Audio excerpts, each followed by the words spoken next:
حي على الصلاة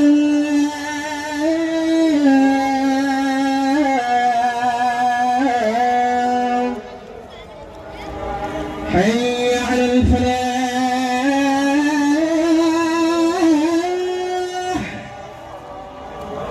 حي শেষের আলোচনায় তনাবের সম্মানিত সভাপতি বাংলাদেশ বিএনপি বাগেরহাট পৌরসভার সম্মানিত সভাপতি জনাব নাসিরউদ্দিন জমাদ্দার, আজকে এই অনুষ্ঠানের সম্মানিত প্রধান অতিথি বীর মুক্তিযোদ্ধা সাবেক সংসদ সদস্য জনাব আবুল হোসেন খান সহ জেলা উপজেলা নেতৃবৃন্দ এবং বাংলাদেশ ইসলামী আন্দোলনের নেতৃবৃন্দ, বাংলাদেশ জামাত নেতৃবৃন্দ, বিভিন্ন শিক্ষা প্রতিষ্ঠানের প্রধান উপস্থিত উলামায়ে কেরাম, সম্মানিত রোজাদার মুসল্লিয়ান ইকরাম, আসসালামু আলাইকুম ওয়া রাহমাতুল্লাহি ওয়া বারাকাতুহু।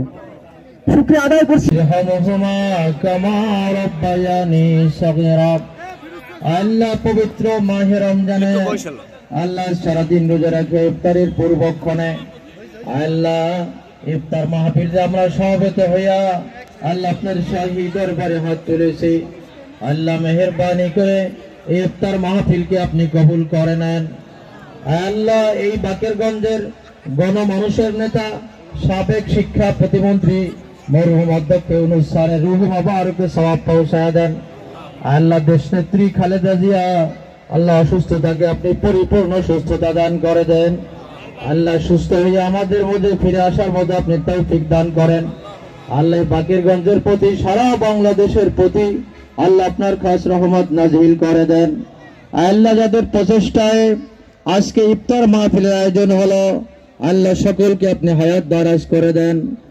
আল্লাহ বরিশাল জেলা দক্ষিণ বিএনপির আল্লাহ সংগ্রামী আল্লাহ আবুল হোসেন সাহেবকে আল্লাহ আপনি হায়াত দারাজ করে দেন। আল্লাহ আমাদের সকলের জন্য আপনি কবুল করে নেন। সুবহানা রাব্বিহি আম্মা ইয়াসিফুন ওয়া সালামুন আলাল মুরসালিন আলহামদুলিল্লাহি রাব্বিল আলামিন।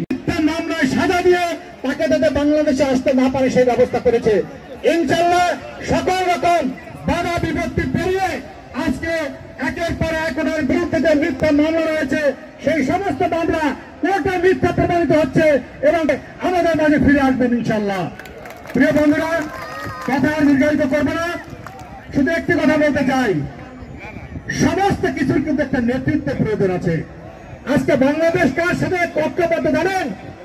দেশনেত্রী বেগম খালেদা জিয়া এবং আমাদের নেতা জনাব তারেক রহমানের কাছে আছে। বাংলাদেশ সমস্ত বাংলাদেশ আজকে তার পিছনে ঐক্যবদ্ধ, সমস্ত বিরোধী দল আজকে তারেক রহমানের নেতৃত্বে ঐক্যবদ্ধ। ঠিক একইভাবে ছোট আকারে যদি আমরা চিন্তা করি,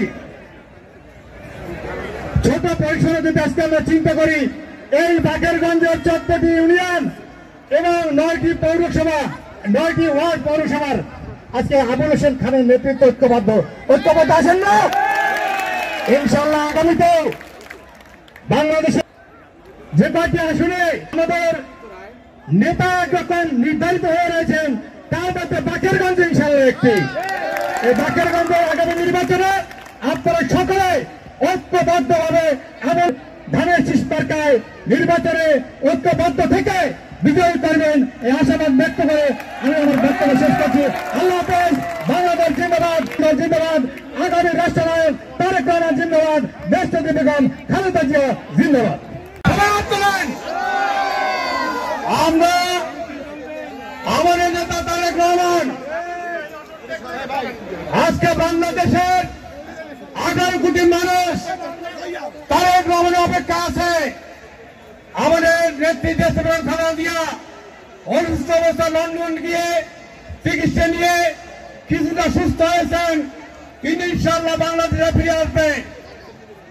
গত 17 বছর আমরা কি বেদিবাদের বিরুদ্ধে জনগণের ভোটের অধিকার আদায়ের দাবিতে আন্দোলন সংগ্রাম করে আমাদের বহু নেতাকর্মী জীবন দিয়েছে।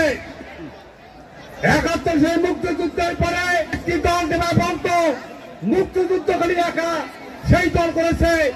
আজকে বাংলাদেশে কেউ কেউ এই স্বৈরদেবী আন্দোলনে একক কৃতিত্ব নেওয়ার কথা বলছেন। আমরা তাদেরকে বলতে চাই, এদেশের পুঞ্জীভূত ক্ষোভের জন্য খুনিয়াতিরার অন্যায় অত্যাচার দলীয় নিপীড়নের কারণে বিক্ষুব্ধ হয়ে এদেশের ছাত্র সমাজ, যুব সমাজ, সমস্ত রাজনৈতিক দল ঐক্যবদ্ধ হয়ে এদেশের জনগণ শেখ হাসিনা বিদায় করেছে। আমরা তাই এই সরকারের কাছে, এই উপদেশের কাছে অনতি বিলম্বে আন্দোলনের নির্বাচনের রোডম্যাপ দিয়ে আগামী ডিসেম্বরের মধ্যে জনগণের ভোটের মাধ্যমে একটি সরকার দলীয়দেরকে যারা প্রতিষ্ঠা করতে পারে সেই রোডম্যাপ দেওয়ার আবেদন জানিয়ে বক্তব্য শেষ করছি। সমস্ত দল আজকে এখানে উপস্থিত হয়েছে।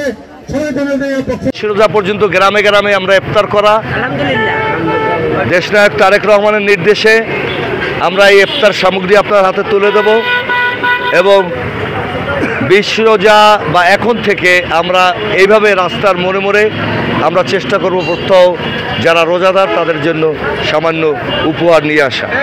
এটা দেশনায়ক তারেক রহমানের নির্দেশ এবং আমরা ভালোবাসি এই অঞ্চলের যে সমস্ত মানুষ আছেন তাদেরকে, রোজাদার আছেন তাদেরকে ইফতারের জন্য আমরা একটু ব্যবস্থা করেছি। আশা করি এগুলো আপনারা গ্রহণ করবেন এবং দোয়া করবেন দেশনায়ক তারেক রহমানের জন্য, দোয়া করবেন বেগম খালেদা জিয়ার সুস্থতার জন্য এবং দোয়া করবেন শহীদ রাষ্ট্রপতি জিয়াউর রহমান, আরফাত রহমান কোকুকে যেন আল্লাহ বেহেশতবাসী করে। আপনাদের সকলের সহযোগিতায় আগামী দিনগুলোতে এদেশে একটি সুন্দর সুষ্ঠু নির্বাচন হবে। সেই নির্বাচন জনগণের আশা আকাঙ্ক্ষা বাস্তবায়িত হলে বিএনপি ক্ষমতায় যাবে এবং জনগণের সাথে আমরা থাকতে চাই, জনগণের ভাষা আমরা বুঝতে চাই। এ কারণে আমরা শুরু করতেছি আজকে ইফতার সামগ্রী বিতরণ।